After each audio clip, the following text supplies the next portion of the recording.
আমাদের দুপুরের খাওয়া দাওয়া। এই দেখো নতুন একটা হাউস কোট নিয়েছি, কেমন হয়েছে দেখো। একটা নতুন হাউস কোট আজকে পরলাম, এটা কলমকারি আমার দোকান থেকে নিয়েছি। দেখো খুব সুন্দর হয়েছে না, আজকে পরলাম, ফিটিংস হয়েছে গায়ে, ভালো লাগছে, বলো কি সুন্দর লাগছে।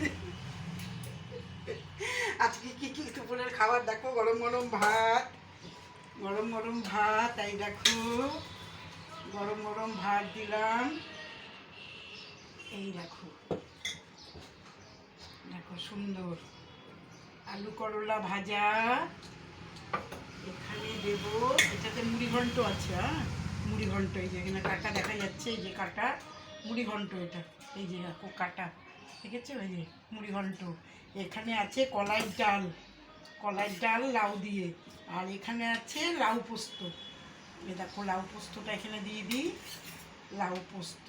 আর এখানে আছে আর মাছের পোস্ত দিয়ে আর মাছের একটা রামাটা করেছি। এটা দুপুরের খাওয়া দাওয়া। রাতে তো আমরা রুটি খাই জানোই, রুটি আর বেগুন ভাজা বা একটা সবজি করে নেব রাতের জন্য, এগুলো কিছু আর রাখি না রাত্রে, এটা একবেলার জন্য আমাদের কর্তাগিন্নির হয়ে যাবে। ঠিক আছে বন্ধুরা, তোমরা খাওয়া দাওয়া করো, এখন আমরা খাওয়া দাওয়া করি, টাটা।